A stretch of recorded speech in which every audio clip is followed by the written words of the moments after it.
पहचानना है सच, हर घड़ी हर लम्हा बस जानना है सच, दिल की हर धड़कन कहे बस ढूंढना है सच, जिस तरह भी हो सके बस छूना है सच, दुनिया को न माना आरज़ू को पहचाना, अब कहाँ है जाना।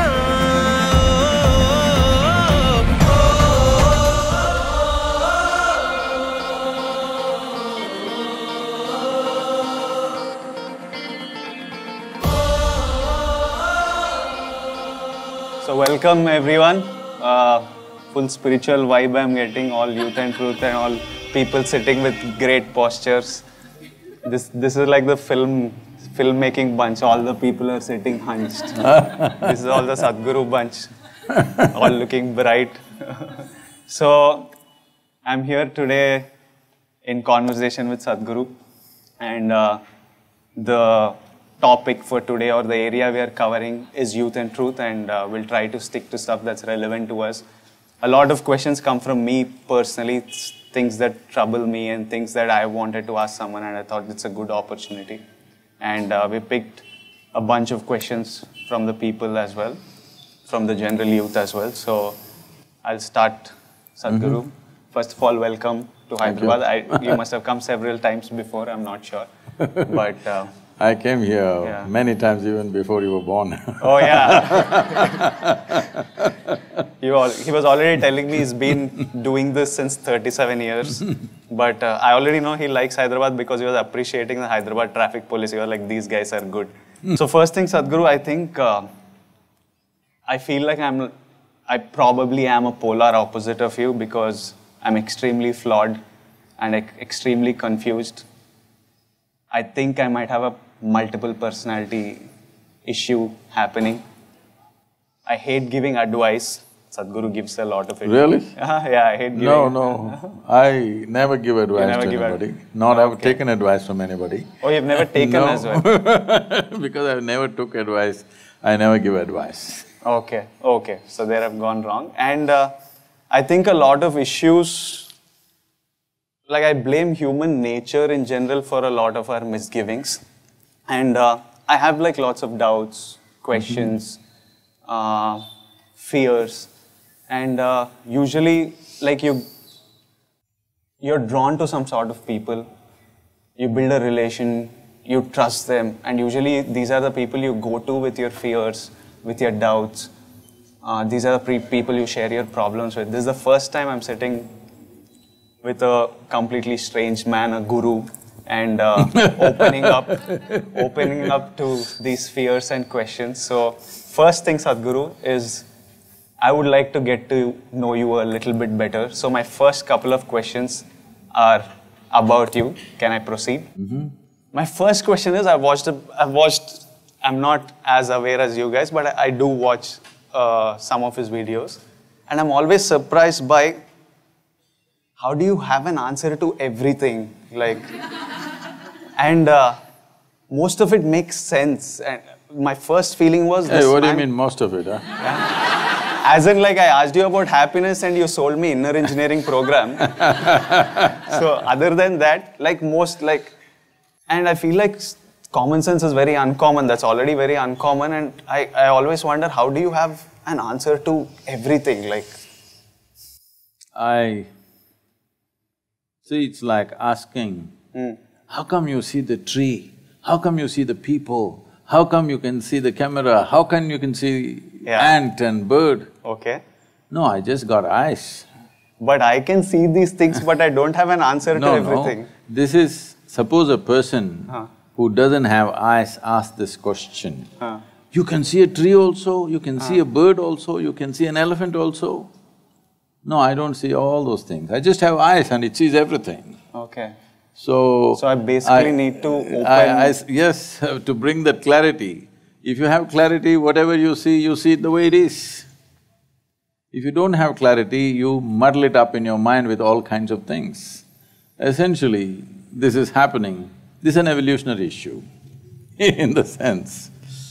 See, this development of the cerebra, of this cerebral activity, of this ability to process information and thought the way we are doing it right now, is a new happening in the evolutionary scheme of things.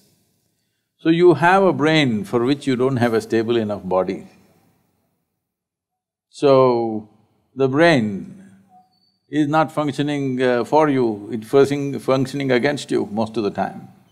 What you call as fears, anxieties, troubles, you romanticized all those things in the movies Yeah. but essentially, it's your brain working against you. I think very tragically, one Telangana or Hyderabad television anchor recently committed suicide about 4 or 5 months ago, jumped off fifth floor or so. And then she left a note, "My brain is my enemy." Well, it took millions of years to get this brain to this state, and now it becomes your enemy simply because you don't create a stable enough platform. This is all human beings have to do. If you create a stable enough platform, then your intelligence will work for you rather than working against you. When it works against you, you call it stress, you call it anxiety, you call it fears, you call it confusion, you call it madness, but essentially it's just that your intelligence is turned against you. Please don't romanticize this, because your intelligence must work for you. If your intelligence turns against you, there is no force in the universe that can help you ever. So you're saying if we create a stable enough body to handle this brain, we will… I said a stable platform. Platform. Which body is included. And how do we create this stable platform? That's why I gave you the inner engineering program. How many days is this program? Oh, this can be just a weekend. A weekend? Yes. What we need is 32 hours of focus time. Okay. We can format it over the 7 days, evenings, Okay. or one strong weekend. Okay. But essentially we need 32 hours of focus time. So my next question was, do you have some sort of superpower, because this sort of clarity you have and how you can analyze everything and give a reply, I find it hard to see very rarely you see a person be able to do this. Now we have explained that it's a stable platform that makes you do it, but so there's this saying that give a man a fish and you'll feed him for a day, teach him fishing and you'll feed him for life. So I wanted to ask you, tell me how to develop this platform so that I don't need to ask you answers, I will go and give people answers. But… You will see this all the time around me. When people come initially, they come with 1,000 questions. As they settle down into practices, they are there for 10-15 years, they have not asked a single question. This doesn't mean all questions got answered, questions dissolved. So do you think if I do this engineering program, I'll have clarity like you and be able to respond to… If you do inner engineering program. Yeah, if did I just call it engineering? Okay. If I do that, I will be able to sit and give answers to people like this. You should also stop acting and be real.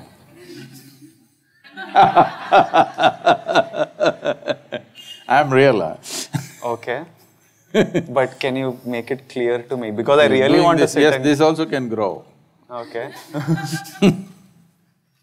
And you don't have to do anything. If you don't meddle with it, it'll grow. Okay. My next question is, I am the person I am because of various things that happened in my life, the decisions I've made, how I've faced, events happen in your life and how you react to them is how I've become the person I am. I'm wondering what happened to you in your life to make you the person you are today. What is it that happened in your life that made you take this path even? Or why you're sitting there and I'm sitting here? Maybe if those incidents… I think we have the same kind of chair, just to make sure. Why you're giving the answers and I'm asking the questions? Because you have questions. Why do you have the answer? I'm asking, what is it that happened in your life that turned your life in this way? I asked all the questions that you're thinking of now, and a millionfold more questions when you were… much earlier than you, and invested my life into those questions. Did not ask those questions casually. Did not go and ask somebody else, what about this, what about that? Questions bothered me and I realized just listening to the chatter around you, none of them have a clue about anything. So, I invested my life into the questions. And you found your own answers? I did not find answers. My head became empty, even now. It's totally empty and clear. So, if you go and stand in front of a clear mirror, whoever comes, whether Konda comes or mountain comes, it will show. So does it mean to say the mirror knows the Konda and the mountain and the elephant and the man and the woman who stand in front of the mirror? No, it's just clear. So right now you're just empty and that's what gives you this clarity, yeah? See, when you say empty, see, it's like this. You have a much smaller beard, but you're trying to pull it. No, it's just a habit. When is the shooting? There's maybe in a month. You need month. it little longer? Is it the reason why you're pulling it? No, it's just a habit, but I would love it to grow to that level. No, why I'm saying this is, our hands or our body can start doing something compulsively. If it becomes very compulsive, then people will say it's an ailment. Otherwise, people will say it's their personality.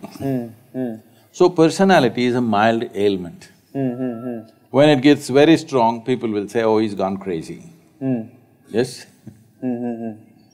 So, when the same happens with your mind,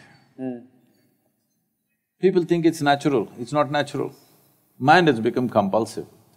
Compulsive thoughts, compulsive emotions are happening. People say, this is my personality, this is how I am. This is not how you are. You have become like this accidentally. As you said, various situations and push and pull of life does this to people. So this is a choice that a human being has, that you either become an accidental person or a conscious person. The significance of being human is that we can be a conscious life. Why we're in some way better than other creatures is not because we're more competent. No, a monkey is far more competent in catching a ball, throwing a ball, whatever, you name it. In terms of strength, we are not comparable to other creatures. Only reason is we can live consciously. We can do everything that they do, we do the same things, but we can do it consciously. So if you cannot conduct the process of your mind, emotion and body consciously, then it becomes accidental or compulsive. That is not the way a human being should go, especially you being an actor. If you don't have a personality of your own, whatever person you have to play at that moment, you could be a total that person, rather than becoming a personality yourself. Because personality means a mask, essentially. In the Greek drama, the word persona meant a handheld mask. Those were days, there are only 3 actors, but there are 10 characters in the drama. So these 3 guys will take on different masks, hold it and do those dialogues. This is how the drama was done. So when this mask gets stuck to your face and you can't remove it, that's called a personality. So why do you need a personality? To do different kinds of activity, you need different kinds of personality. People who've been around me for long enough, they have this trouble of seeing me. I will warn them, see, I'm going to change my persona now. Watch out, I'm going to change everything about me, don't think I've lost it and don't fall off, hang on. Well, some people have the wisdom to hang on, some people will lose it and they'll fall off. Though I warned them 6 months before I changed my personality completely changing everything about me, the way I think and feel, what food I like also I change. Because this is what a human being means. But you do that consciously? Consciously. To what objective, like why? Just for a change or? No, to fulfill different purposes. Okay. Like some spiritual stuff? No. Life purposes. When I was in the mode of consecration of Dhyana Linga, people saw me like a fireball, always intense, spoke very little, rarely smiled. Now they can't believe that. So once that was over, then I told them, see, we've lived on the peaks for too long. Time to get down to the valleys and do something more easy and simple. So then I get into the activity in the world.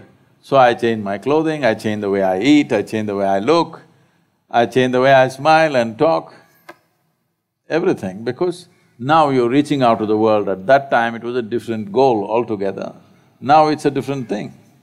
So accordingly, you do that. From this conscious living and compulsive behavior, what would you like to tell us? Like, what is better for us? Because we are all just reacting to every day. I'm faced with different situations and I'm just reacting to them and I'm doing whatever is in my best interest. And that is shaping the person I become, and I'm making these decisions consciously.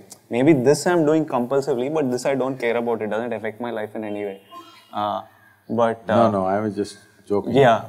So, but the rest, we are all making mostly conscious decisions. See, as you said, you're reacting to situations. Yeah. When you say reaction, it means it's compulsive. There is a difference between reacting to something and responding to something. Okay, maybe wrong vocabulary. No, there is reaction. You may think through what is your well-being, but still it's a reaction, isn't it? No, we are also responding to You're situations. also… I mean, nobody is 100% this or that. Let's not misunderstand. Somebody is all up there and somebody is all down here. There's no such thing. Every human being rises and goes down, up and down, happening. But the fundamental thing is, in a day, from the moment you got up today till this moment, hardly a quarter of the day is gone. How much of your thought, emotion, physical activity has been conscious? Including your breath and heartbeat and everything else. Oh, if I have to sit and be… But this is supposed to be involuntary, no? Breath and stuff. It is involuntary, but are you conscious is the question. Are you conscious of your breath now, every breath? See, you can inquire, anybody can inquire, people who are around me, traveling with me. Have they ever seen me doing any exercise? Do you know in the car while we were driving, you would do this with your moustache? No, yes, that is because today it is all little flared up and before I come to the camera, even now I am doing it. In Tamil Nadu, some television… This is also conscious, it's not like me. No, in Tamil Nadu, some television channels are using… Because this is always a problem because I've never cut these things. Okay. So I have to do this before I go in front of the camera. Okay. And now one Tamil Nadu channel uses a promotional where I'm doing like this. Okay. And they made it, projected it in a completely different way. I'm like challenging the people like this. I'm not challenging anybody, I'm straightening out my mustache. Because if I do this or this, it can make my very face look different, like this. So instead of cutting, I'm spending little time on doing this, not separate time when I'm driving. No time wasted. So now I'll move on to the first question. From beard to… From beard to… It's actually quite a smooth transition, but I think this is the most important question that's bothering the youth today, and it's not only our nation but across the world. Everyone's wondering how to stop hair fall. Like, I don't… do you have some solution to this, Sadhguru? I think a lot of us would sleep better. Like, see, so many of them… People tell me, these hair care products or the amount of money spent on hair care products on the planet is much bigger than what's spent on education. Whoa! See how much we are concerned about our hair. See, I think you must learn from this tree, see how it's growing its hair. It's lucky that it's growing, for us it's falling. I think my effort is to shift their focus from their hair to their head. Okay, so we still don't have a solution for hair fall. Right now it's about the head. Well, if you keep the head cool, the hair may not fall. May not. Well, generally not. Okay. Why did your hair fall? Oh, because my hair, because for years, for almost 8 years or so, I wore badly designed helmets. Oh, you're a biker, no? Okay. Literally 18-20 hours I was in a helmet, and helmets were not well designed, they were sitting here on the top. They should be holding here, but they were sitting on the top. And I've never cared about my hair. It doesn't bother you? There's no hair care. If it's gone, life becomes so much simpler. You don't even have to carry a comb with you. Right now I don't have a mirror with me, but I don't even need a comb if the hair goes off, no problem at all. So Sometimes I'm searching for a rubber band, so all those problems will go away, I have no issue. So if you have hair fall, relax. As long as you've got a head, problem. working head, as long as you have a working head, why are you concerned about the hair? I'm an actor, so I'm concerned mostly people for… See, if you lose your hair, you can wear whatever kind of wig you want. No. So I've divided this question session into certain categories so that it's simpler. So, the first category I've kind of called it life, just random miscellaneous questions. So Sadhguru, one thing I've thought about is I don't know much of life that's past me, that was there before I was born. I don't know of a future after me. I know of the life I have. So I wondered if the purpose of life is to just live and to live it fully according to my whim and fancy. Because this is one thing I know I have with me. So my question is was I right in thinking that the purpose in life is to just live it fully? 100%, live it fully. But living it fully does not mean party every evening. Living it fully means, before you fall dead, you must explore all dimensions of life. Nothing that's possible for a human being should go unexperienced.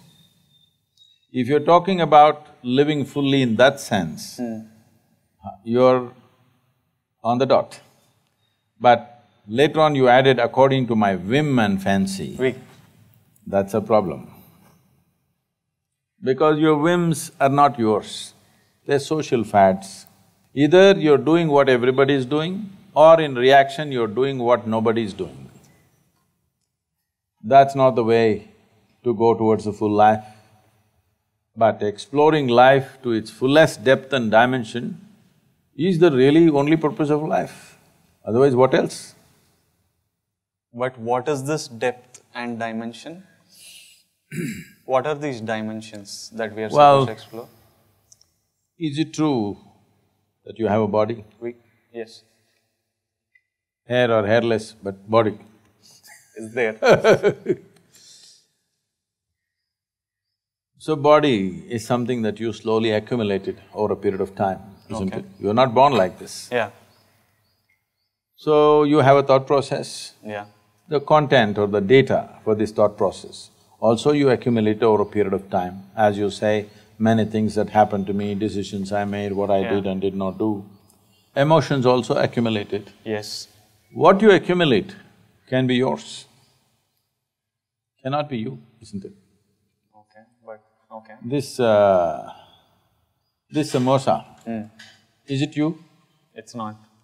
If you eat it, I might extract some nutrients from it if there are any. no, it becomes you, isn't it? This body is just this. Yeah, till it's in Just my the food system. you have eaten, isn't it?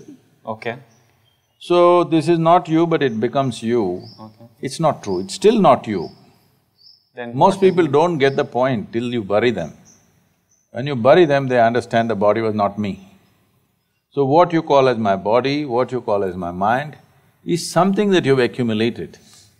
It's like, my car is parked there. If it's a new car, you think it's you, because if somebody makes a scratch on it, your heart will break. So, inanimate things are becoming you. This means you are giving up human life totally. When something inanimate becomes you, obviously this phenomenal life and the exuberance of that life is lost. So the moment you get identified with something that you've eaten, the moment you become a samosa, if you eat lot of them, you'll become a triangle like that. Yes. Some people don't know when to stop the samosa eating, they will become like a triangle. So, if you get identified with the samosa, this is me, is it a tragedy or no? Or do you call it as exuberant life? No, it is a tragedy. It is a tragedy. So if you get identified with the body, it's a kind of tragedy. If you get identified with the heap of information you have in your mind, that's another kind of tragedy. You're not exploring life, you're just trapped in the physiological and psychological circuit. Instruments that were given for you, for your use and life, have become bigger than life. But so now we are saying this body is not me, this thought I process… am not saying, you tell me. Huh? Are you samosa? No, wait. So you spoke about people realize it when they are buried that this body is not me. So that means, are you saying that we exist after the body is buried? No, no, no. Then how are they Is thinking… it true the soil that you see here is what became the food that you eat? Yeah, from it the plant took nutrients Yes. and… yeah. The soil became food. Food became flesh and bone. If you get this point right now, you will live a different kind of life. But most people get it only when you bury them. Till then they don't get it. I think I'm in that category. After buried, No, that's why get the point. That is why we stepped out and trying to reach the young people, because we want them to get it now. If they get it now, they can live a phenomenal life, because life is such a great phenomenon. It's the same life. See, when it comes to body, that's your body, this is my body. This is my mind, that's your mind. Correct, correct. But when it comes to life, there is no such thing as my life and your life. There is just life. The tree is also life, the bird is also life, you're also life. The very cosmos is a living cosmos. You just captured some amount of life. That is what life is supposed to be. Life does not… See, today when people say, my life, you're supposed to understand, they're talking about their career, they're talking about their relationships, they're talking about their car, they're talking about their home, they're talking about their dog, they're talking about something else, the accessories of life. These are all accessories of life, including your body and your mind. The life is the most precious and the most phenomenal thing happening here. But that is not even in your experience. What are you talking about living life completely? Yeah, because this body and mind is a thing we know, we can see, we can experience and feel reaction to this life you're talking about. I don't know what it is even, none of us know. See, that is like saying, I can't see the air I breathe, so I will live without the air. That's what we did. That's why all the cities are so badly polluted, because we thought we cannot see the air, it doesn't concern me. When you suffocate, it concerns you, right? So I can feel it when I'm suffocating or… This also, take a deep you will breath. also feel it when life is exiting. When it's exiting, you Yes, feel you it. feel it. I am saying, isn't it time that you feel it when it's here? Yeah, I want to. When it is housed, you must experience it. When it's exiting, you realized, what is the point of that? For this, if I do inner So engineering… this is the reason why I have stepped out for this Youth and Truth, because most people think spiritual process is at the last moment of their life. When they're dying, they must know something. I'm saying when you're living, when you just started your life, when life is ahead of you, you must know this. We want to, I want to. I can't speak for everyone, but I definitely want to, and I'm going to try and dig deeper so that I can get to other questions. See, what is engineering means, what one person thinks magic is actually another person's engineering, isn't it? Yeah, I agree. Yes or no? Yeah. I don't understand how a car functions or how a bulb comes on. For me, it's magic. I don't admit all this, your fans are watching. No, I'm quite open about my ignorance levels.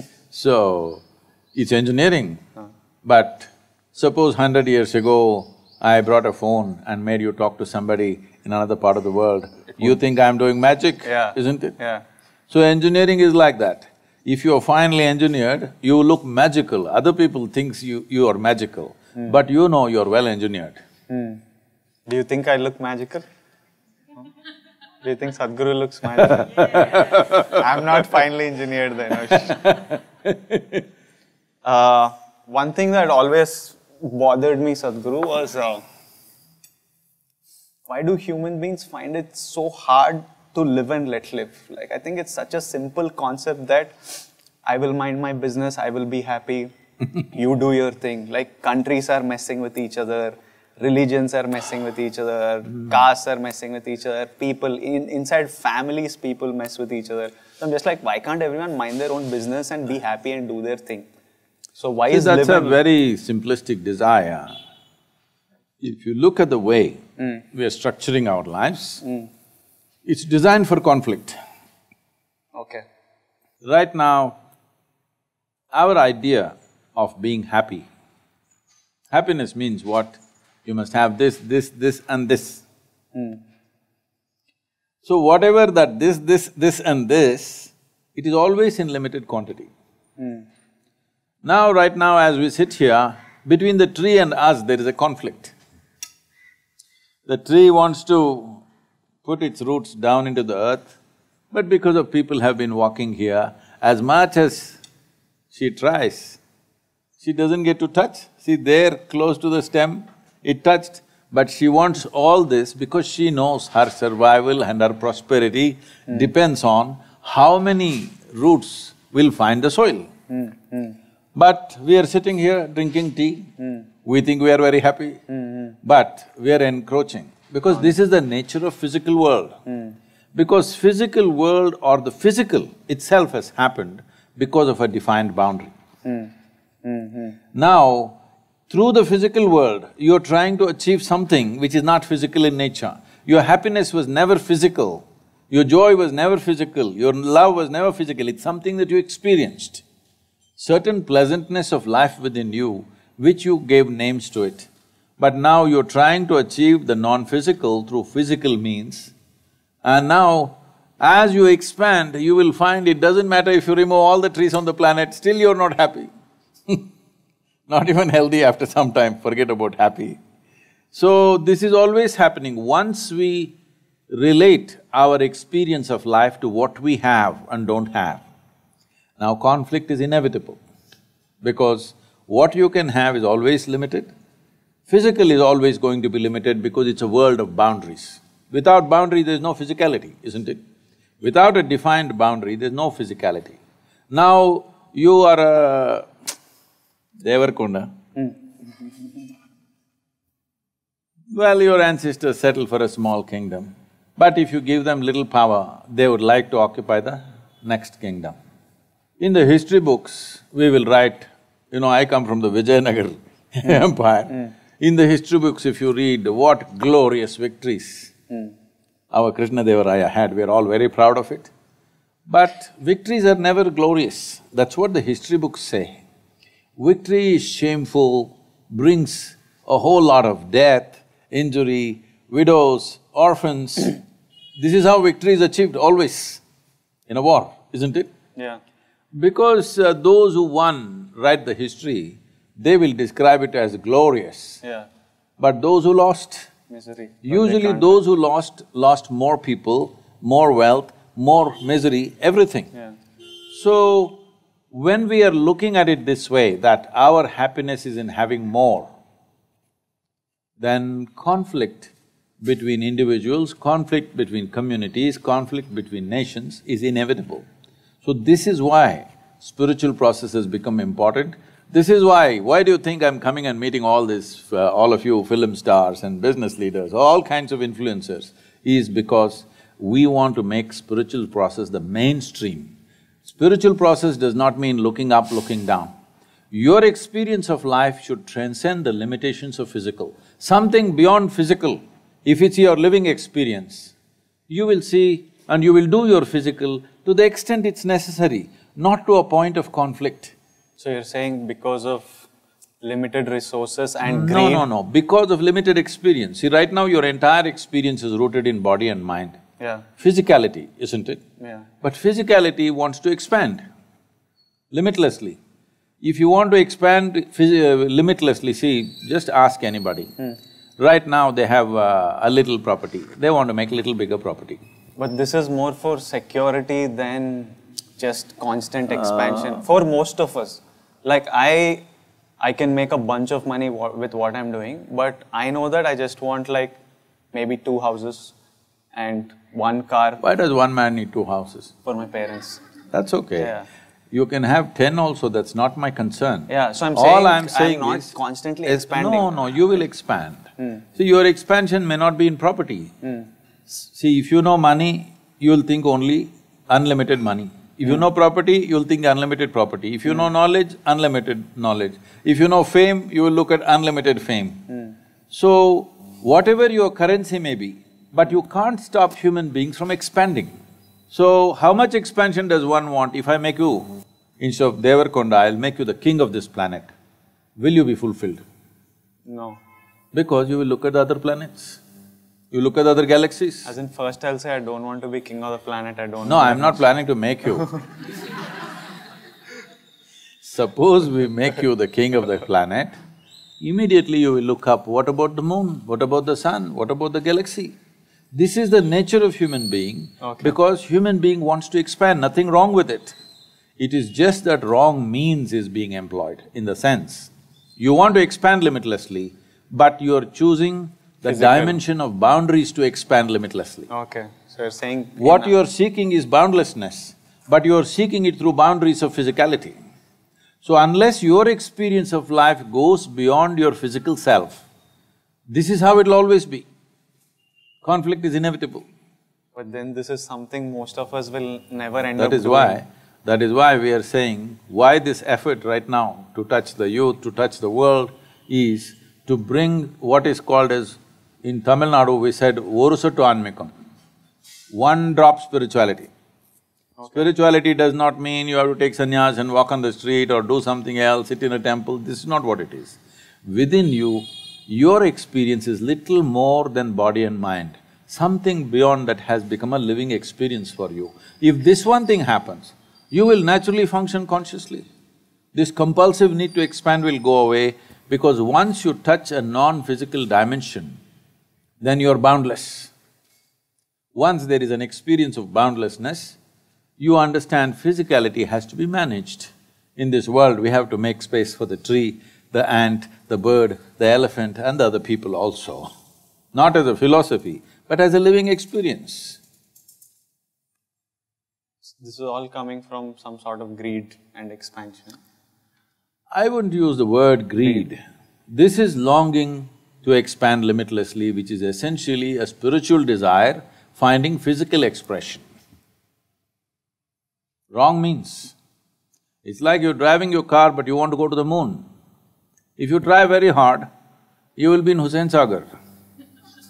Maybe we are doing it unconsciously. Totally unconsciously. This need to expand is very unconscious. See, the need to expand is wonderful, otherwise human beings wouldn't progress. But it's being conducted unconsciously and we have misunderstood this longing to expand limitlessly as a physical need, because right now our experience is limited to physical self. So, this is one question in the segment that comes from a boy called Bapu Chaitanya.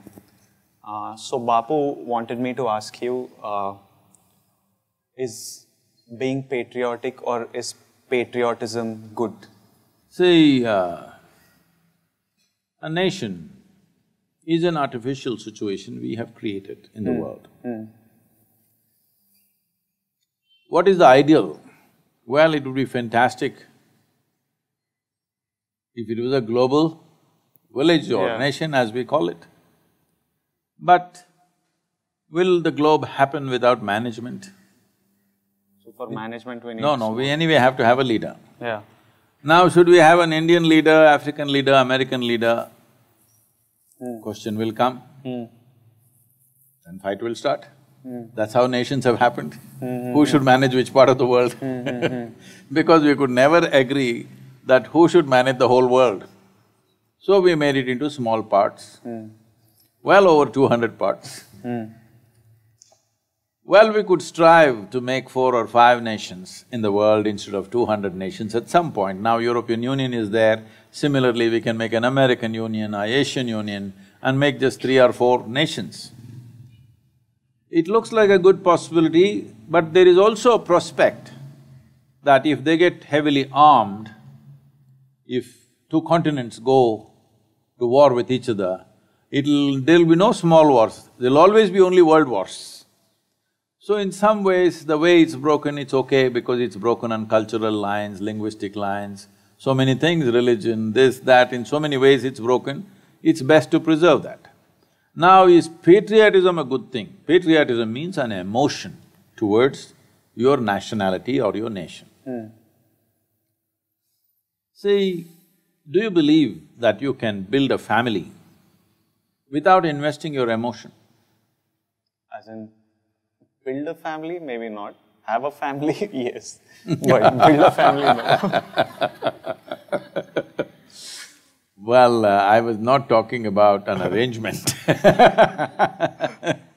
I'm saying, can you really get the best out of the people around you, whom you call as family, if you do not invest your emotion in that? We can't. No.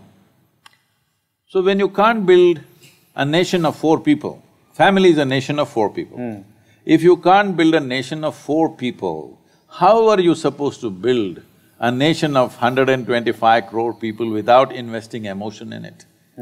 Is this emotion ultimate? No, but it is an immediate need. And a nation is the largest amount of humanity, volume of humanity that you can handle right now. 125 crore or 1.25 billion people is a world by itself. So do you need emotion? Yes. This emotion must be graduated as a nation grows into different levels of evolution. Right now, we have a nation where over 400 million people have not eaten properly yet. Even today there's a report in the newspapers saying that the World Health Organization says the most underdeveloped children on the planet are in India. We are not dying anymore, but we are underdeveloped. Skeletal system is not growing fully. From first day, they have not eaten properly. The necessary nutrients are not there to develop a full-scale human being. So we are creating underdeveloped humanity, which is not a small crime, it's a crime. This crime is on all of us, all right? This crime is on all of us that our children are all stunted. We have the maximum number of stunted human beings on the planet right now. When it's like this is not a time for debate whether we should invest our emotion or not. Still after 70 years, daily we have issues on our borders. Daily soldiers are dying, all right? Yes. If you tell all the soldiers who are standing, because I've been engaged with the armed forces, with the BSF, with the Indian Army, Coast Guard and all of them, ITBP, all these people, if you only tell them, I've been to Siachen, I've met the Siachen warriors on the yoga day, if you look at the hardship they're going through on a daily basis, not fighting the enemy, just the natural elements, at 22,000 feet, camping out there, continuously being there 12 months of the year, if you just tell them, this nation doesn't mean anything to them, at least they can go back to their families. When a man stands there on the border, willingly to sacrifice his own life, willing to widow his wife, willing to orphan his own children, is it a small thing? Have you even understood what we're talking about?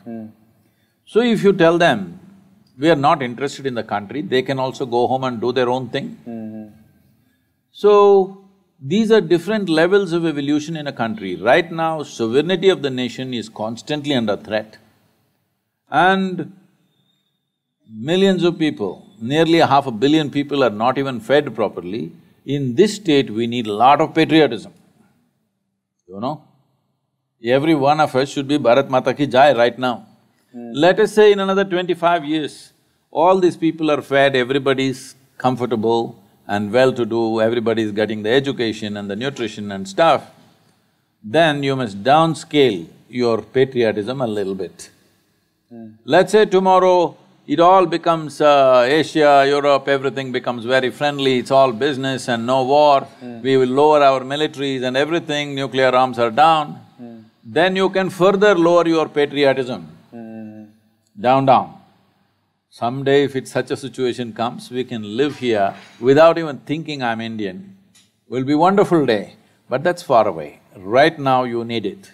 You need it in full force because the sovereignty of the nation is in trouble and half the people have not even eaten properly. What are you talking about? So his follow-up question was, because I'm born in this country and because it's giving me security and support, if it's okay to be patriotic and if I can be proud of being patriotic, why can't I be proud of the caste I'm born in, of the religion I'm born in, of the race, color of skin I'm born in, if they are also giving me support, if they are being a smaller support system, like a caste is a smaller size of our country itself, or a religion is also, he's born into this caste, he's born into this race, so it's like when they are also providing me this support and stuff, why can't I be proud into the caste? Because nation is like geography divided on geographical lines, this is divided on caste lines.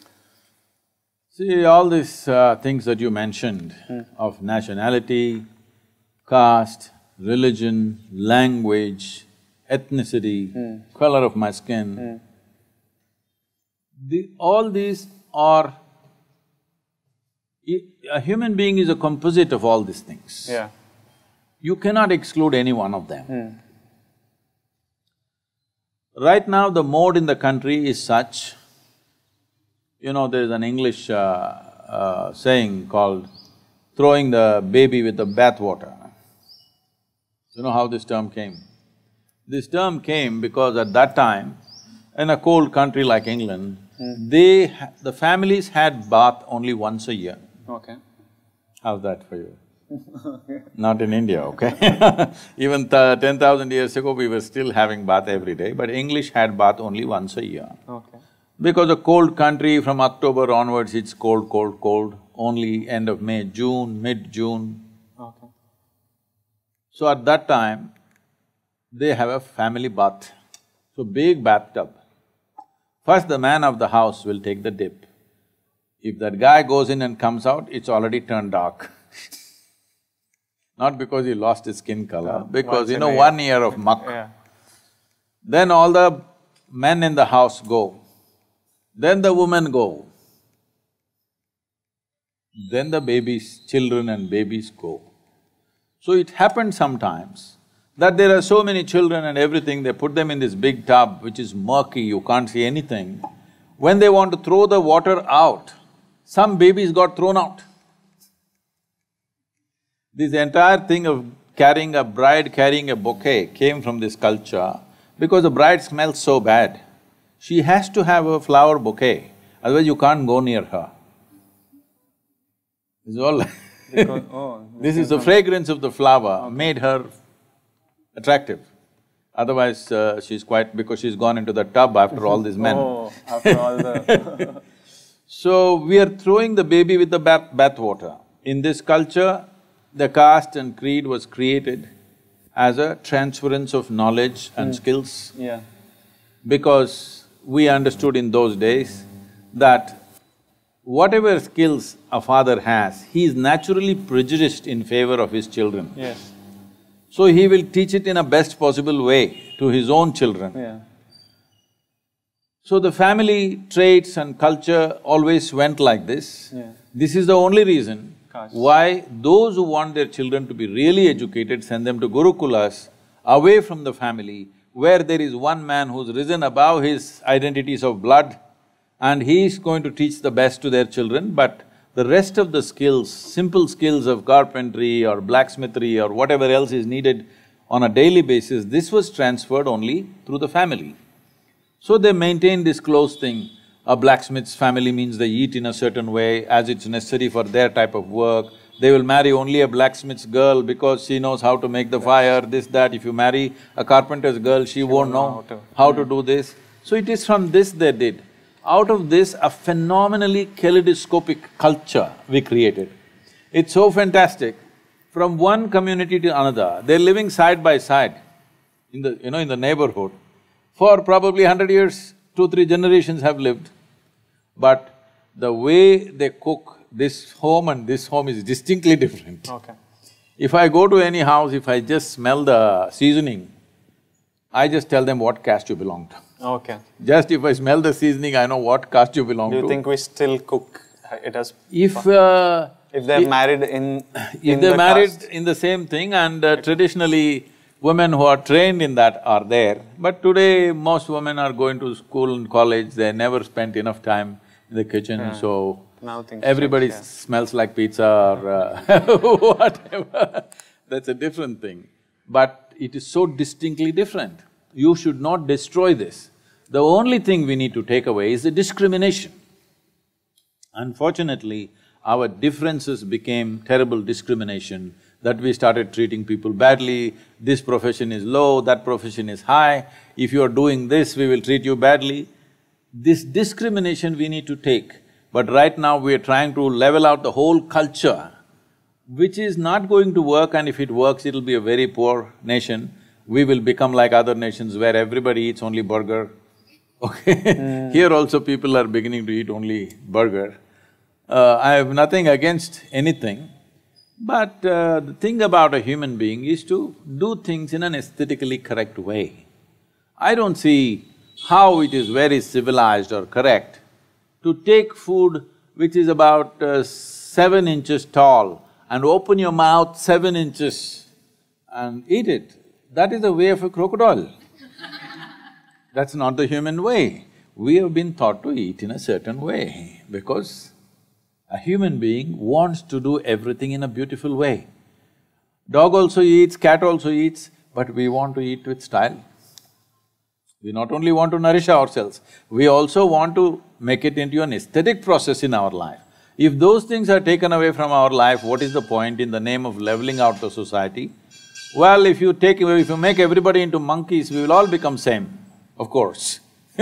You just have to genetically push back everybody to be a monkey, we'll all be one kind of monkeys. That is not the intent. It is perfectly fine to be proud of your culture, to be proud of whatever you belong to, but if you have the sense to appreciate how other people are different, you also appreciate the difference. They are different and you must appreciate the difference. World is colorful, India is as colorful as it is only because all of us are so different. Every 50 kilometers you drive, people are different, they speak differently, look different, dress different, eat different, everything different.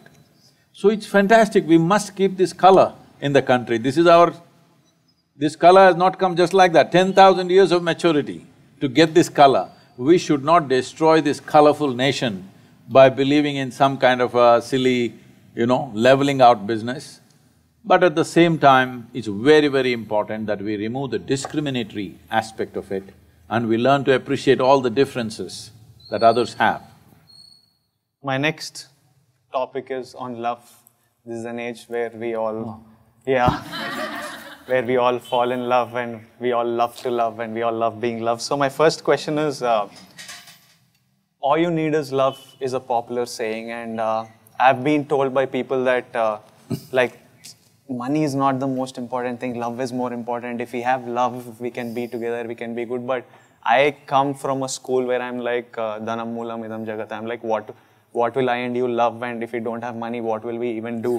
So my question is having a life full of love and not much money better, or is like going for ambition and working on our careers and making lots of money and security, but then maybe you don't find the right person, but you settle or whatever. So what is a trade-off? Because it is a trade-off. We don't have time to do both things, like most of us don't. So I was told some things were going on in the WhatsApp and stuff, that in Hyderabad, after the demonetization, women are beginning to marry for love. Women are making so much money, Sadhguru. So, I would like your definition of what is it that you're calling as love? First of all, that's another question.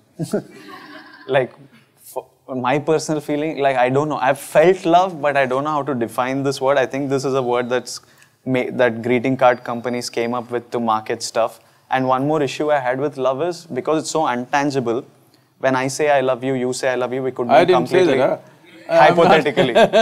Hypothetically, like, if when someone says I love you, I think maybe she means that I will give a kidney, I'll give my life for you if you're in trouble, and maybe when I say I love you, I'm like… No, she only said, I'll give my heart, never the kidney. No, but to that extent, that I will do, my life is yours. When someone says I love you, they could mean that, and I could reciprocate with I love you to the same person, but maybe my meaning is that I really like spending time with you, and you're the only person, and whenever I want to go out, I want to spend time with you, but I will not give a kidney or give my life for you. So the thing is, we just say I love you, but because it's not tangible, you never know what is the exact this thing of it. So that is that's one vague conversation which will go on forever. And I have so many questions for you, and I think we're running out of time. No, this kidney love I like. Oh, you like? But tell me what is better. This is an answer I need.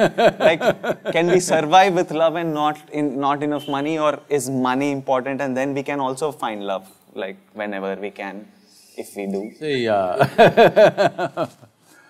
we went through this in some way in the beginning. Okay. What you call as myself right now is a body, a certain amount of thought and ideas and whatever. We will stick to this dimension. And if you go to another dimension, I lose you there. And there is a bunch of emotions. Okay. And there is life energy. Without that energy, all this wouldn't be functioning. Okay. So these are 4 dimensions. Okay. What you're referring to as love is a certain sweetness of emotion. The question is not about who triggered it for you. It is just that because of somebody or something, you started experiencing a certain sweetness of emotion, which became so valuable at that time, you promised a kidney. At that moment, because that sweetness meant so much that… Actually, in Hindi, they say something, what, gurda, something, what is that? What is that, huh? Something, I will give away my kidney. That same thing is said in a more powerful way. Okay. So, at that moment, I'm willing to pull my kidney out and give it to you, but not the hair. That is clear, okay? So, essentially, it's sweetness of emotion. What sweetness means is, see, if the body becomes sweet, we call this health. You feel healthy because there is a certain sweetness in the body, pleasantness. Sweetness is pleasantness, isn't it? You call something sweet because you say, oh, she's so sweet, because she's pleasant. For you, in your experience, she is pleasant, so you say it is sweet. So, if your body becomes pleasant, we call this health. If it becomes very pleasant, we call this pleasure. If your mind becomes pleasant, we call this peace. You're feeling pleasant, so you say, I'm peaceful. It became very pleasant, you call this joy. Your emotions become pleasant, you call this love. It became very pleasant, now you call it compassion. If it is somewhat pleasant only for one person, we call this passion. It became very pleasant, we call it compassion. Now, you feel like that, absolute sweetness towards the tree and the air you breathe and the people, you don't even know who they are, it doesn't matter, you have pleasantness. So we say compassion. If your very life energies become pleasant, we call this bliss. If it becomes very pleasant, we call it ecstasy. If your surroundings become pleasant, we call this success. So right now what you're doing is, you're pitting sweetness of emotion versus sweetness of the surroundings. To create sweetness of the surroundings, we need the cooperation of many forces. Situations have to cooperate, people have to cooperate, many things have to fall into place. Otherwise, success doesn't happen. Pleasantness of surroundings will not happen unless there is a skill to it, there's a talent to it, there's a certain amount of management to it, there are many things. But the sweetness of the body, the sweetness of the mind, the sweetness of the emotion and the sweetness of your energy must be 100% you're making, isn't it?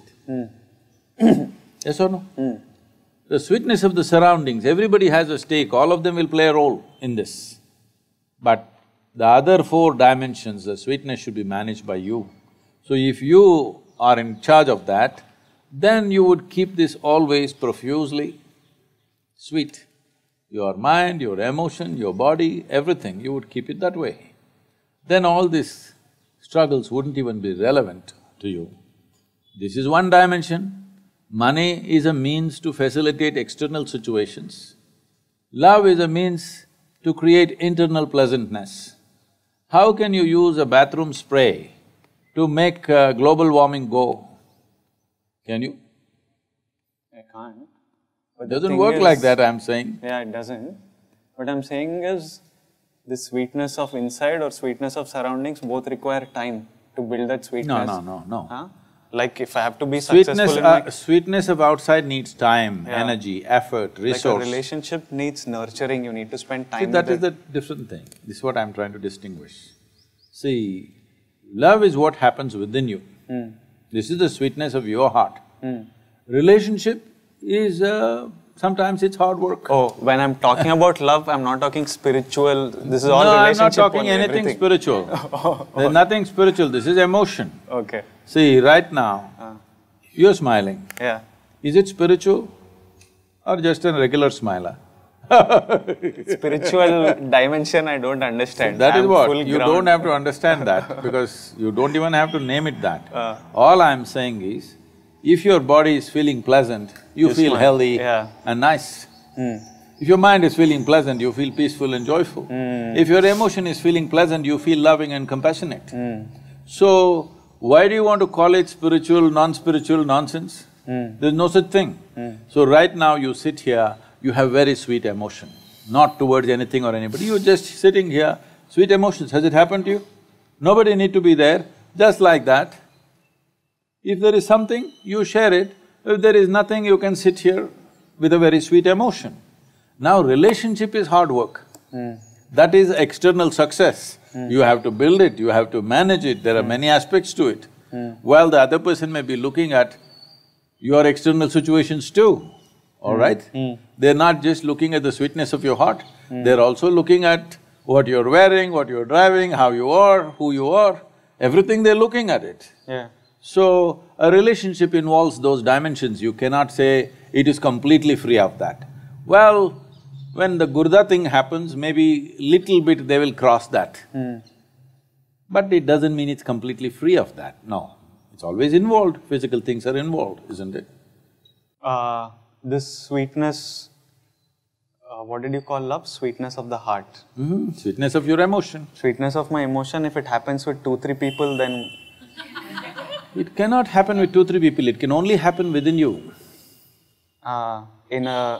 Okay. It only happens within you. If it is happening within me… No, 3 people are stimulating it.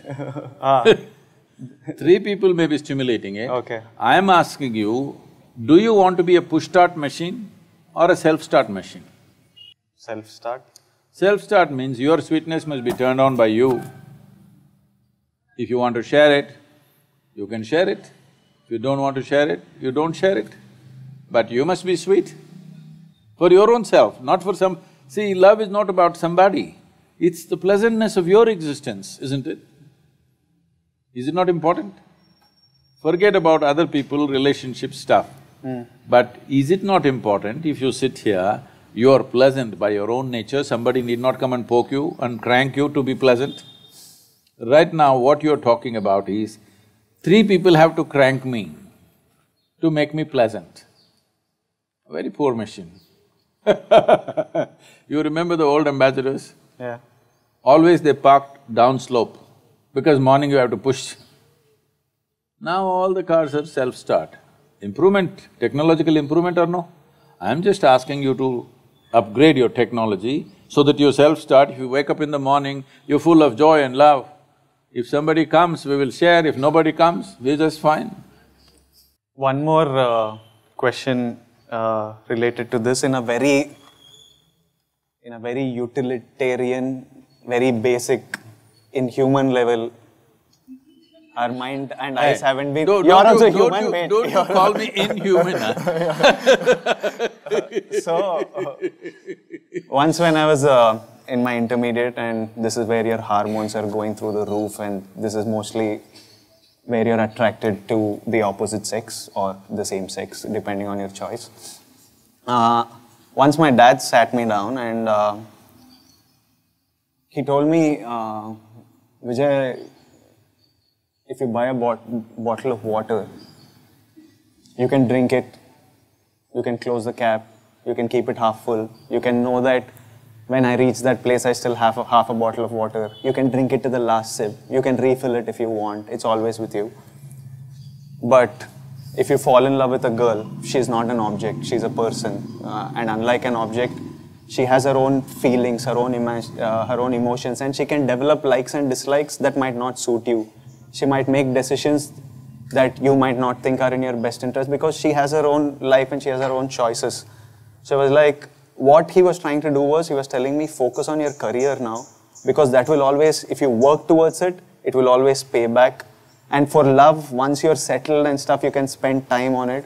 Right now, it's about career. If I was a girl, he would tell me the same thing about a boy.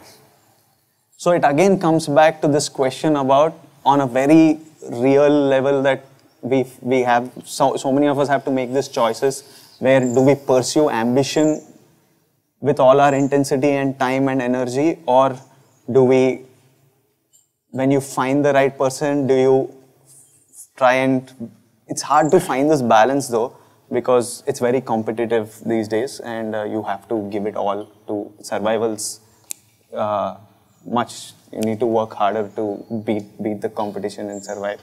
Don't go on the competition trip, I'll come to it. So like nurturing a relationship versus nurturing ambition, like this was something he said. So I wanted to know your thoughts on that. Like, was he off the mark? Was he off the point? Was he… No, in his own way, what he's trying to tell you is, there is a time to build yourself and there is a time to live. If you try to live too early, then life may not stay with you. You may end up in a place that you yourself will not like after some time. So essentially he's saying, first build your life, then you try to live.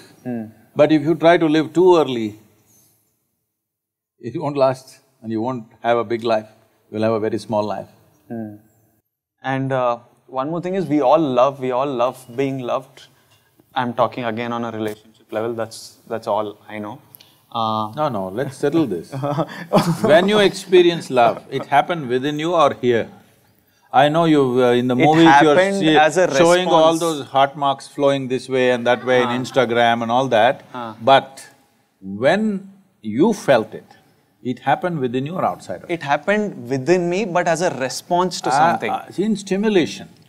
That's why I said, do you want to be a self-start machine or a push-start machine? Somebody has to come and stimulate, only then you will feel sweet. So you're saying without any stimulation, I can sit here and just feel full of love and feel happy and stuff? If you're self-start.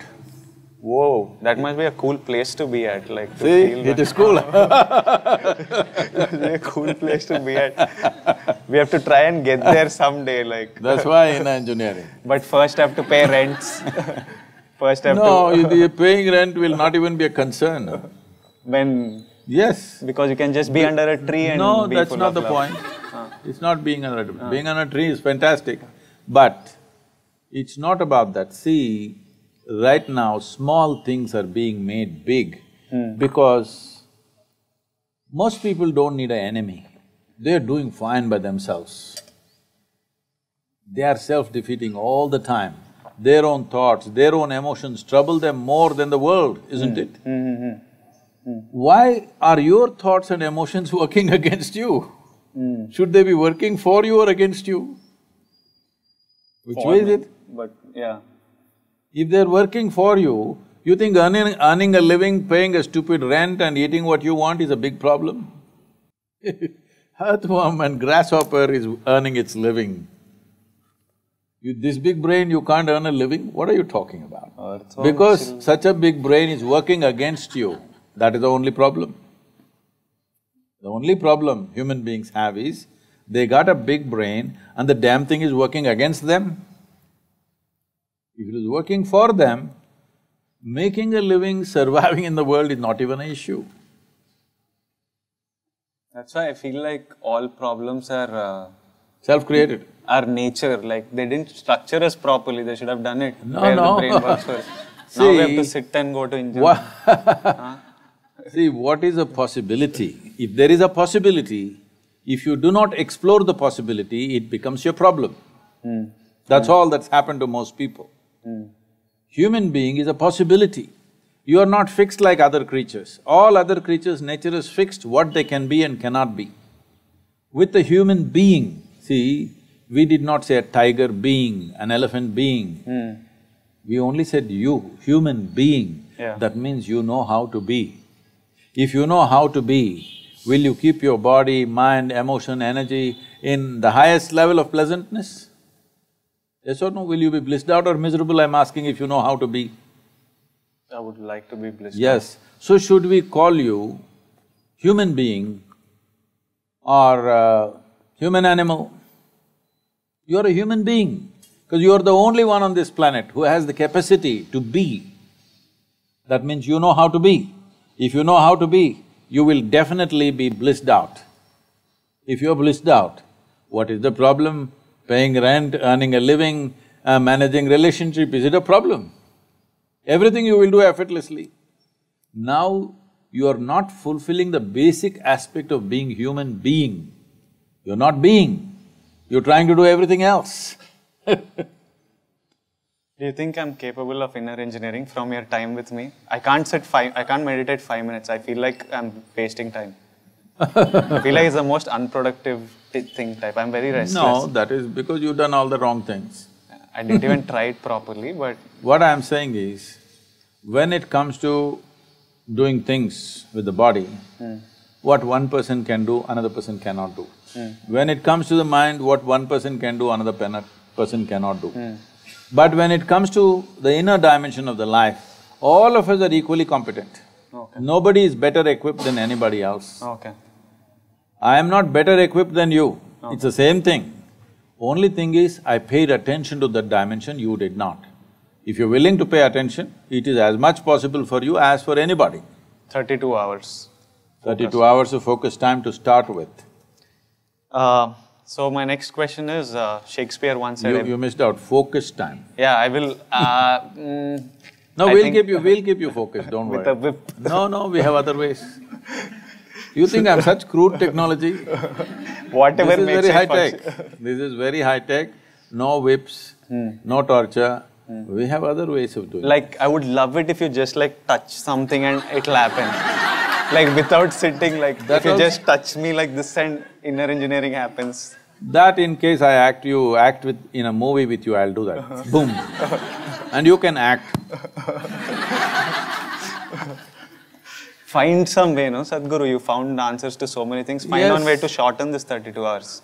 Focus time. We have, for certain people, we have shortened it much more. Okay. But generally, for most people, 32 hours. Okay. You must understand, normally in engineering, in ancient times, used to be 12 years. Oh. One solar cycle, 12 and a quarter years you must stay with the Guru. From 12 and a quarter years, 32 hours I have made it. Good job. If you feel reduce it reassured. any further, it'll become ridiculous. So, Shakespeare once said, everybody's somebody's fool. In the… what it means is that always in life, there's someone who loves you more than you love them, and there's always someone you love more than they love you.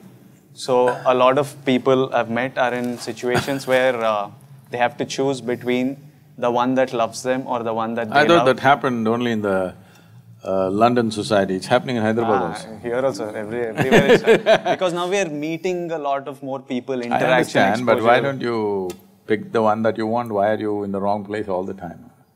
Pick the one that you want. No, you are saying you love somebody, but she loves somebody else and… That's how life is, no, So unfortunately. that is because you're making all the wrong choices, obviously. No, but it's nature. It's not nature, do not… It is. Do not make… Haven't you all met someone who loves you more than you love them and who you love more than they love you? Sometimes there is love both ways. No. You just tell me in one line what is a better. Stay with the one who loves you more or See, the one you want to this be. is not a prescription. All I'm saying is, why are we continuously going this way when we want to go this way? If you want to go this way, please go this way. You want to go this way, you go this way. Now it is one Now what way. I'm like, which way? What you're asking is this better or this better? Yeah. There's no such thing. No direction in the world is better than the other. No person in the world is better than the other. If you put your heart into something, it becomes wonderful. It is not the best thing. It is just that for you it's wonderful because you invested your involvement. But from there, if they don't invest, gone, no, Sadhguru? Like, That gives you a lot of freedom. So you're just saying hit and trial method, like go for it. No, I'm your saying energy. that gives you a lot of freedom because you experience love and they don't, and they won't bind you. It's very wonderful. It's not, Sadhguru. It's not at all wonderful. Because you are looking at a transaction. Transactions, you have to use your brains, not your heart. Okay. So there you have to think what is best for our future Yes, and… if it's a transaction, in transaction you have to use your brains. You're talking about a love affair. So there you have to use your heart. In a transaction, then you must use your brains. My next topic is one of the most controversial, but it's religion. Does religion serve any purpose, Sadhguru? Like in these times, like is there any purpose to religion? So you must understand this. In the East, in this culture, in India, we don't have a religion. We've never had a religion. Dharma, just… Dharma means a law. We have laws. Right now, to drive on the street, there is a law. Between husband and wife, there is a dharma, a certain kind of law. You must maintain those things, otherwise, however close people are, things will go bad if you don't maintain certain things. Between father and son, there is a dharma. Between the king and the praja, there is a dharma. Like this we created. Of all these things, we said, these dharmas have to be debated in every generation and be amended and amended continuously. But there is one dharma that you do not amend. This is called as Sanatana Dharma, that means the eternal law. Sanatana Dharma does not mean a religion as it's being claimed today. It means an eternal law. What is an eternal law? Physical is always transforming, evolving, changing. So that cannot be an eternal law, you have to fix new laws. See, there was a time, suppose with an axe, within half a day if you can bring down this tree, you would be a hero in this village. Because just clearing the tree was such a big feat. Yeah. But today if you bring down this tree, if you as much as bring an axe, we're going to arrest you and throw you in the prison, all right? So now the dharma has changed because the situation has changed. When it was a time when the entire region was forest, to build your home, to build a village, if you could knock down a tree and make space for people to live, people thought you were a hero. But now if you cut the tree, you are the enemy of the people. So dharma has changed. So we said all the dharma should change, but one thing should not change, which is the eternal law. What is the eternal law about? A dimension which is not physical. Again. For that, there is no change of laws. Okay. It is the same law. Okay. So this is called as Swadharma or Sanatana Dharma. So the knowledge or the dharma of the self beyond the body is Sanatana Dharma. So that is what we valued most because that is permanent. Rest of the things are changing and evolving. All this culture got disrupted because continuous invasions for 1,000 years. Everything got disrupted. People who are repositories of this knowledge, everything were killed and all kinds of things we've gone through. Let's not revisit that. But essentially, whether you take Hindu way of life, Jains, Buddhists, Sikhs, nowhere there is a God. There's no God. All the people whom you worship are people who walked this geography at one time. Yes or no? In Telangana and Andhra Pradesh, there is history of Rama walking down to Sri Lanka and again walking up. People celebrate those places where he sat down, where he stayed for 2 days, where he did this and that, so many things. They were all just spreading this dharma or… No, they were just living their life. Okay. Unfortunately, their life occupied them with so many tragedies, kidnappings and wars and stuff. But I'm saying there is proof that they walked this planet, they walked this country. Okay. We worship them because they showed that they had something in them which would not change no matter what kind of drama they went through.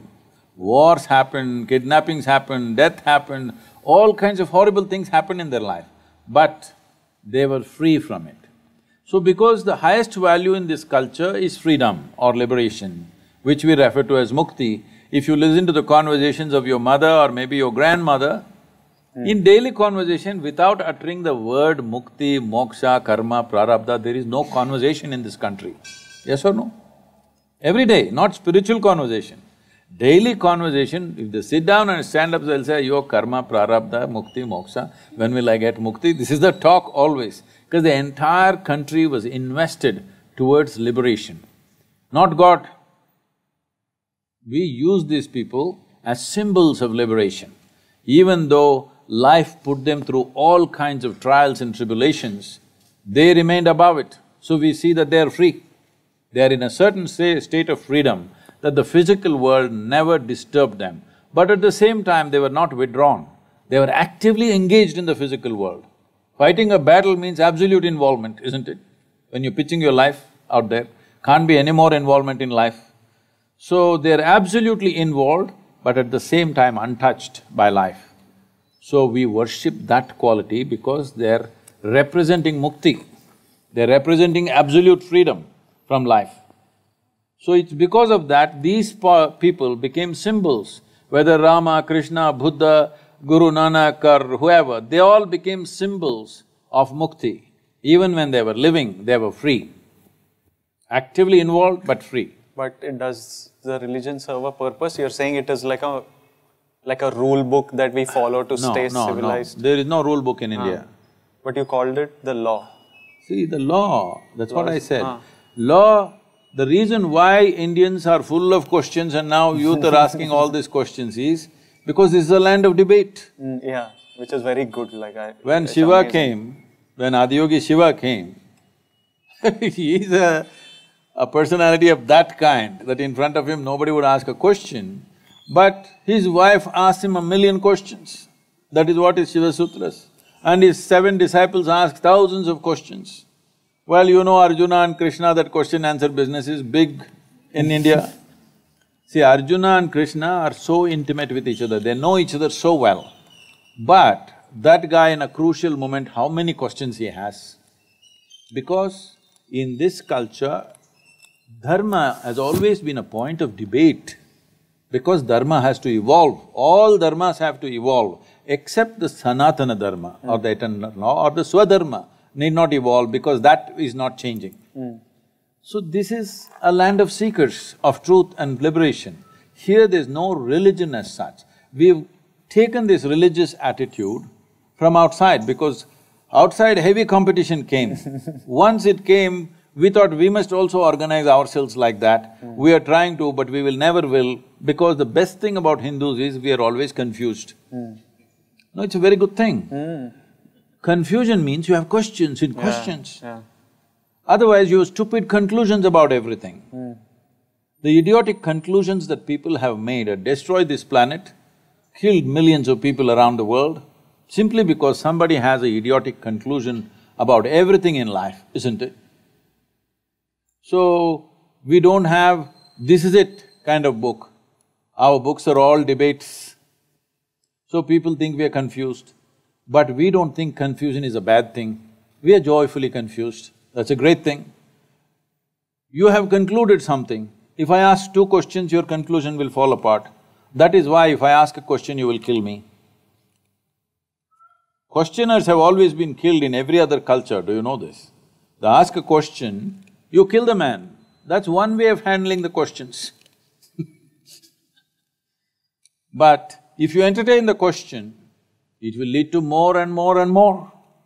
And this is how we've always been. So this is a godless, religionless land. But we have managed this culture well because this is based on human consciousness, not on heaven, not a ruling power up there. Here we have always managed humanity by activating human consciousness. We told you, your life is your karma. What this means is, your life is your doing, nobody managing it from anywhere else. Essentially, this whole movement, what I'm calling as inner engineering, is a movement from religion to responsibility. This is where we need to go. That every human being who sits here is responsible for who the hell they are and who the hell they're not.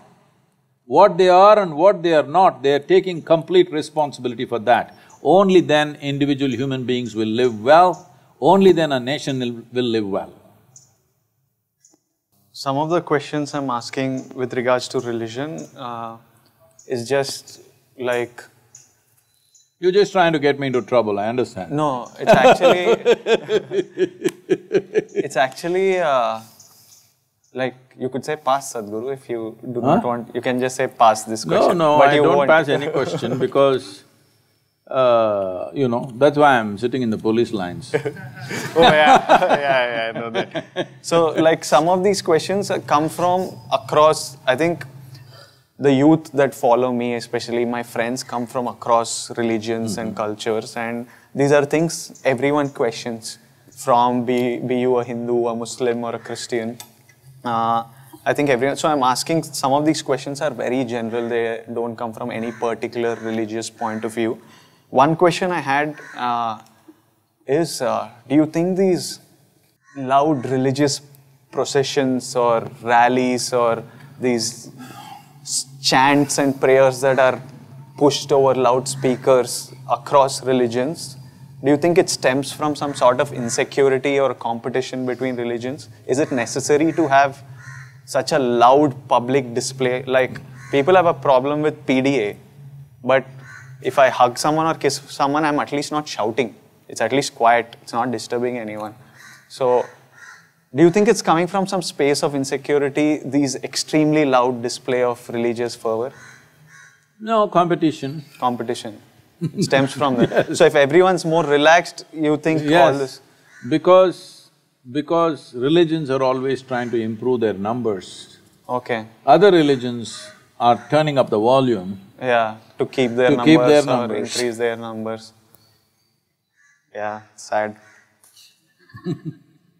If people, especially those people who believe all life is made by God, I don't see why you have to strive to make me belong to your God, because anyway you are saying your God only created me. I will also accept, okay, your God created me, all right, then leave me alone, no. Anyway I belong to your God, He can take me back whenever He wants. But now I think… I'm not resisting.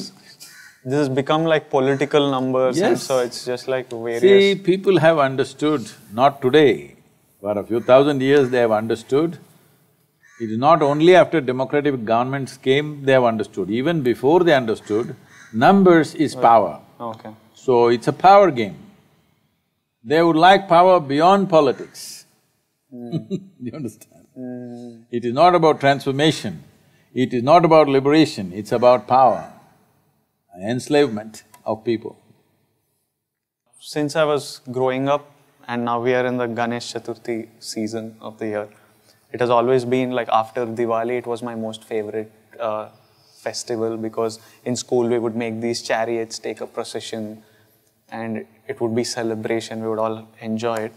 But once I grew up, I wondered, once I came to the city and saw the amount of clutter it creates, I always wondered, it's a social celebration, we celebrate together. I wondered why one big Ganesha for the entire city, like a Jagannath Yatra or something for example, why can't we all have one at home and then just the entire city celebrate together with one, instead of making 3 every street, and then it has one domino effect of polluting, because people are careless. It was not meant to be this way probably when it started, but now that we have made it this, do you think like a rule passed by the government that one Ganesha, it would have political repercussions, so no one will dare do it, but doesn't it make more sense? See, we can do it at some point. That… see, right now, in many cities, it's been made like this. For example, Diwali crackers. Everybody is supposed to come to one big ground in the city, and all the children come there and burst their crackers. instead of bursting it all over the place in certain towns and cities. It's slowly being cultivated. Not 100% mandatory, but it's being pushed in that direction. Don't burst crackers all over the town. Everybody assemble in one place and do it. The next step would be, like in United States and other places for their, July 4th and stuff, they have major firecrackers. Suppose the city itself sets up 1 hour long, big, major, spectacular firecrackers, then people will come and watch. No, I don't think our thrill is about watching it as much as the adrenaline No, that is what I'm saying. Hand and throwing. See, the thing is, all the dum-dum ones, they can do it in their home. Children like to do it. Oh, we thoroughly enjoyed it. I will not deny to the children of this day that they should not burst crackers because somebody thinks pollution. If we are polluting with crackers, next 3 days, let's walk to the office. Compensate for it. Yes, that's all. You can't take away every aspect of culture using pollution. I think it's a very motivated push that certain people are doing, which is not right. Coming to the Ganesha, it's very much a possibility. But maybe one will not work for the entire city when a population is like huge. 15 million, 20 million people. One may not work. Probably for every area or every 3-4 extensions, maybe a population of 1 million, one. So if you have 15 million population, 15 Ganapatis, they all come to one place and in one big procession they go, the entire town participates in that, would be fantastic actually. It is a direction in which we have to push. We made some attempt. We have done this with Pongal in Tamil Nadu. There are 4 days of Pongal. There's one Pongal for the implements and other things, there's one Pongal for the people, one Pongal for the animals which work with us in the farm, and there's one Pongal for reaching out to people, our neighbors and everything. So like this, there are different Pongals. So these 4 days, everybody is doing in their own way. Now we've done this in our ashram, we invite thousands of people to come, and together we are giving them an open field in the ashram to cook there openly, and it's like a big festival, we organize music and folk dances and everything. So people come in thousands and celebrate their Pongal there, instead of each one doing in their own home, because slowly they don't know what to do. All they do with a festival means just eating. There is no other celebration. Nobody is there to organize music, folk dance, this all used to happen in the villages. But now we are organizing it in the yoga center so that people come there and participate. Things like this can be created in every town in open fields where big celebration happens, organization and talent, display, children can participate, which people cannot do by themselves individually. Definitely we need to think in that direction. We should maybe push Hyderabad first in that direction, why not? We should, if they don't screw my happiness for bringing this up, No, we should. This is why you must do inner engineering, that nobody can mess with your happiness. They can maybe sabotage the activity, but they cannot mess with your happiness. People keep asking me, I keep unleashing one project after another which involves massive outlay of finance, activity, people. People say, Sadhguru, all this one after another you're doing, suppose it fails. If it fails, what to do, huh? If everything fails, I will still die blissfully, but I don't want to die without making an attempt to create what we want to create. Because nobody can mess my happiness. You come, we will fix you up, so nobody can mess your happiness. Once this one assurance is there in you, nobody can take away my joy. You will do many more things in life, isn't it? I don't know, if I'm just happy all the time, maybe I won't do much. No, tell me. You tell me, on a certain day you're very happy. On that day you're willing to do more, or you're unhappy. On that day you're willing to do more. I'm mostly happy when I'm not doing anything. That's not the point. See, that is because of excessive work. One day when you get a break, you think like that. Yeah. But you tell me, when you're happy, you're willing for more activity. Yeah, you're more energized and you can… You're willing to bend backwards and do what's needed, isn't it? True. When you're unhappy, we can't make you take one step. True. Point. Actually, true, no? Very true. 100%, huh? So we'll fix up your happiness in such a way that nobody can mess your happiness. Let's get the Ganapati thing going in Hyderabad.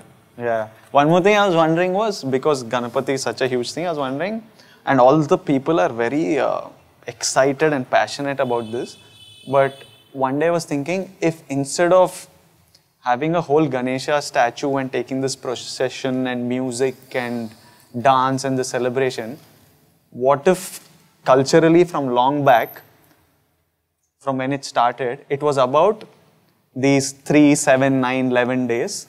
You clean your locality, clean the city. Do you think people would have participated in the festival as much if it was about cleaning rather than an easier job of taking up? See, that participation was there when we were rural communities, because everybody knew everybody. Here, nobody knows, most people don't know who is their neighbor. Yeah, so So they were not willing to go and clean that. Yeah, you feel all right? desensitized to someone Kind of. else's mess. Why should So I only today we clean? are expecting an organized municipality or a corporation to do that. So we don't have to get into that. But even if people can just get together, culturally come together, irrespective of their caste, creed and religion, that itself is a great thing. That is cleaning up the society, not the streets. And in that we can always bring, after the Ganapati festival, after the procession goes, the street should be cleaner than the way it started. Not that after the procession goes, it's a heap of filth. That awareness if we bring, it's good enough. Yeah, we have to try. I think they've been trying it over years to do more. No, they don't know how to do mass movement. You tell me, I don't have the time right now, but if I stand up, we can easily do that. You should try and do. Isn't it save like a… Everybody keep one small Ganesha at home. Yeah. Bring your Ganesha and surrender to the big Ganesha in the locality. This big Ganesha, all of them start off at the same time, 15, 20 of them in the town. Everybody goes, everybody at least gets to walk 10 kilometers, which itself is a great feat. Yeah. They don't have to swim in Hussain Sagar, but at least they walk to it. Yeah. That itself is a big thing. My next question is from a boy called Ganesh Kumar, which was… Oh. Oh, yeah. So the question, this is related to family. So he was asking, should I care and be concerned and put effort towards family who don't care about you as much? They are my family, but they don't care, they don't show any sort of appreciation for what I do and how much effort I'm putting. And they're so distant, they don't even wish during festivals or… and we all have relationships in life, be it friends, be it family, be it colleagues. Somehow some people just are not grateful for having you or don't give you the acknowledgement for the effort you put in towards this. So should you care enough to continue putting this effort towards them, or should you just cut them off from your life? I am the cut-off batch. Like… See, what you wish to do, how much you wish to do with individual people is an individual choice. It's not for me to say something without knowing the realities of your life. True. But in general, why should your caring stop? Your activity or your time and your investment of time could be altered depending upon what is the relationship. But when you say family, generally you're talking about parents and siblings and stuff. Yeah. Well, today you've grown up and become a young man standing on your feet, but you must understand you were not born like this. Yes. You were born as a helpless infant.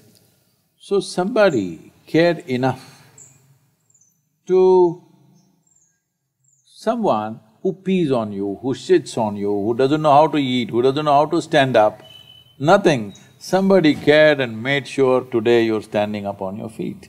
That did not happen without any love or care, it happened, all right? Well, you may be measuring and saying, oh, some other parents are loving their children so much more, mine are not loving that much. This is a silly way to look at it, but they've made you stand up on your feet. If you have no love for them, at least have gratitude. If you lose your gratitude, unknowingly, in some way, you're kind of forsaking your humanity. Not that only if you're grateful you'll be human, that's not the point. But gratitude is a simple way of keeping some things alive within yourself, sensitive to contributions that come to your life. If you lose that, then you'll slowly become absolutely reckless and careless about everything, which is not a good thing for you. Forget about them, it's not a good thing for you. But this applies to parents, I understand, because when you were helpless like one animal, they brought you up and But Oh, I to didn't know you were siblings, born as an animal, I thought… I think that babies are pretty much animals. They piss everywhere, poop everywhere, cry, bawl. So like kids, I think, are pretty much animals. As you grow up, I think you become smarter and cultured. But a whole lot of people say, I want to be like a child. I think they mean like in their school. In their school where they're just running around and everything was taken care. But I was asking you, like what you said, definitely we should be grateful for the people who brought you up, but what about siblings who didn't offer so much to your growth, or friends or work colleagues, for example? See, relationships, any kind of relationship, if we are straight about it, as you already mentioned once in this conversation, it's a kind of a transaction. Yeah. No transaction will continue for long if it is just one way. Yeah. In some way, both the parties have to benefit, only then it goes on, whether it's market or marriage, that's the reality. Yeah. Only if both the parties are benefiting, transactions will go on. Yeah. Otherwise, transactions will cease. Yeah. So for this, you don't have to think, I want to cut off, I stop caring. Why? If transactions don't go on, slowly things Die down by themselves. maybe not die down, maybe absent for some time, somewhere you meet them and boom, once again you can hug them for some time. I'm saying relationships need not be thought in terms of, okay, it's over, I'm going to cut it off. This is a silly way of doing things. When transactions don't work, slowly, so far, that's how it is. It's a wise way of handling life. My next… Otherwise, when you cut relationships consciously like that, I'm going to cut it, you will turn friends into enemies. What is that for? Enemies need a lot more management than friends. Yes. Okay. So, once I knew I was doing this and it was Youth and Truth, I decided to put up an interactive message so that I get representation from the youth as well and get some questions to ask you. A lot of them asked about Atma, some about happiness, and there was a overwhelming amount of messages coming, especially from Tamil Nadu, that were asking about the issue of land grabbing near your ashram. And I know that this question has been asked several times and I think you have even given an answer, but there is still a feeling that land grabbing has happened, and I don't know where this is… I don't know the truth about any of this. I'm completely ignorant. I haven't read the actual accusation. They did not talk about the kidneys? Kidneys, no. Kidney grabbing, they didn't talk. Kidney grabbing, no. They've been going on with kidney grabbing for some time because it didn't work. Now they've come to land grabbing in the last 3 years. Oh, it's been In the going on last since 25 years, some campaign is going that I've killed 100 elephants, raised out a full rainforest. Nobody knows where the rainforest is, and I killed 100 elephants with just my bare hands. And I pull kidneys out, you better check it out, you might have lost one. And this land grab. I've said this openly, I shouldn't say it too often, but because you're saying young people from Tamil Nadu are asking, I'll invite these young people, your fans, ask them to make a group of whatever, 10, 20 people who are very smart.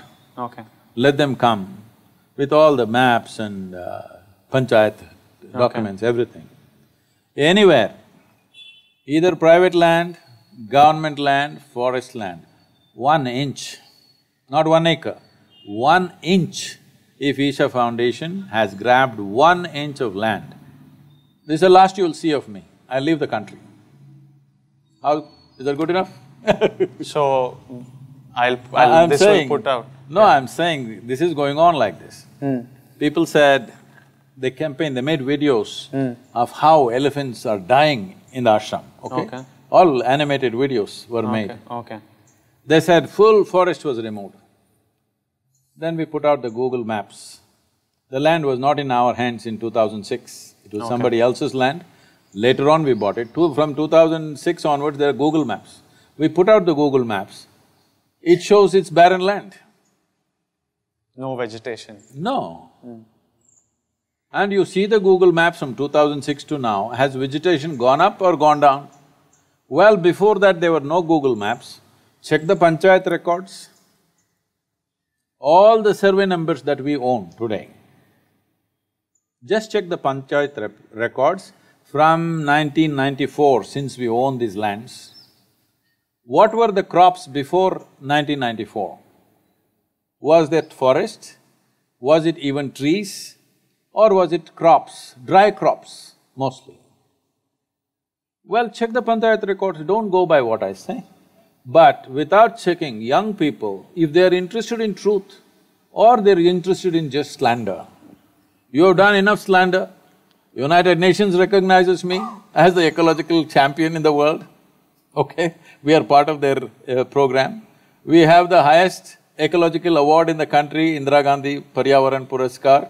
Wildlife Trust of India says that not an inch has been taken. Forest Department in Tamil Nadu says there is absolutely no encroachment. Ministry of Environment and Forests says there is no encroachment anywhere, nor are we in any way obstructing any wildlife.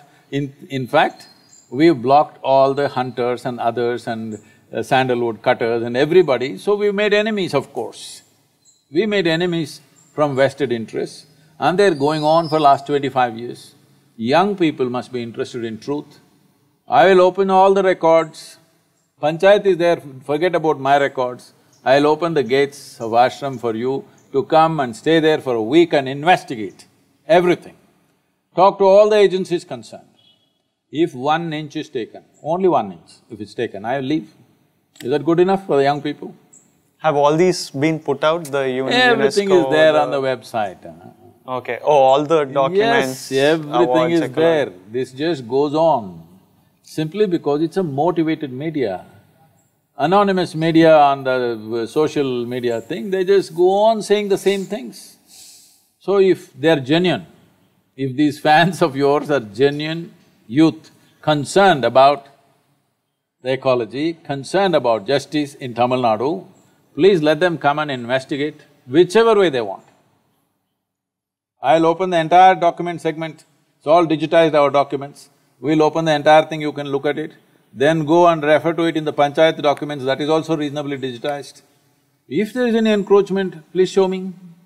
All agencies have found there is no encroachment, and above all, am I interested in a stupid piece of land that you have? This is because certain people want access to the forest and we are sitting there as a block, because it's at the tri-junction. Tri-junction? Tri-junction means 3 state borders are there. Okay. There is certain activity going on. It is those people who are carrying on this campaign endlessly. And why, ask the police. Ask the police what all they've been doing, because they want access to the jungle. Because it has resources? No, they have their own other agendas. Okay. But if there is a really interested bunch of kids who really want to know and they can spread the word… I'm telling you, I will get right in touch. now I will keep you as the contact. I will… If there are 10-15 people, sensible people who have some knowledge about this, want to come and examine, I'll do it. But after that, you and your fans must openly speak, this is absolute rubbish. They will, these 10-15 and… Please. Yeah, they will. Please do that, no? Yeah, if there are interested It will people, save a lot of time and energy for me answering this idiotic stuff all the time. Yeah. I think we could have done… if this wasn't an issue, we could have done one other question instead of this. Life is going waste because it's going on like this, the same thing. The Why I'm speaking like this is because young people who are with me, these are not people who come for money, these are volunteers. They came in their 20s and they worked hard to build this entire thing. You must come and see what we have built. In the world, it's one of the unique places that we have built on the planet.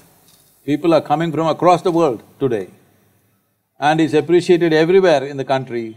It is on the Incredible India campaign, but these people are unhappy. I will tell you to what extent they're prejudiced. A group of government officials come for inspection, all right, including the collector. So one official says they have built a factory shed without permission. Isha. Yes, Isha has built. So we ask, where is the factory shed? We have not built anything. He points at Adi Yogi statue and says, this is a factory shed. The collector asks, what is this? You're calling Adi Yogi as factory shed? He says, as far as I am concerned, it's a factory shed. because inside it has steel structure, outside it has sheet metal, it's a factory shed. You've seen the Adiyogi statue? I've seen the pictures. images. Yeah. Looking at the Adiyogi statue, if you're calling it a factory shed, just tell me who is this man? We have permission for a monument, we build a monument, but that guy wants to categorize Adiyogi statue as a factory shed and put some case on us. Tell me who, you must think through this politically, who is calling Adiyogi as a factory shed? So this is what young people are being influenced by. Please come and examine if you want. Whatever you want, all right? Done, And 15 years ago, how the mountain was, today how it is, how green it is. There are images. Oh, please check it out. No, don't believe me. The entire mountain has turned green. Who did it? You think all these idiots who are writing nonsense did it? Millions of trees have gone up on the mountain. Who did it? Please check it out. People ask, where is the proof you planted? Well, go walk into the mountain and see all the trees are 18, 20 years old. That doesn't happen in a forest, isn't it? In a rainforest, if you find except bamboo, all the trees are 18, 20 years old, somebody must have put it, isn't it? You don't want to give me the credit, leave it. Somebody put it 18, 20 years ago after we came. Maybe I didn't do it, Shiva did it, it's okay. It's fine. We are not asking for credit, we are happy it's green. But I hope that this issue clears out and everyone No, has this their issue answer. will never clear out. At least for the non-motivated, because I've seen that seeing this discussion, people who are not motivated also tend to take sides, as in No, this new I'm saying influences this issue will never clear because they will come up with new things and new things all the time. Otherwise, they'll go on saying it because these are people, this is a Nazi mindset. They believe that if they tell a lie 100 times, it'll become true. Unfortunately, in this country, they've learned that. So, if these youth, we are talking youth and truth, if they're interested in truth, let them take a week off, come and examine every document, every survey stone around the boundary. If 1 inch is there, I will leave. Can they You'll bring never see me cameras? again, huh? Can they You bring can bring cameras? cameras, please. Okay. You can bring cameras, I will set up a team to take you around, which is all our property. If we have occupied any forest land as you're claiming, you will not see me again. Is that good enough? Then I'll let them know. Thank you. Thank you so much, Sadhguru. Please take care, there is something that you need to handle right now.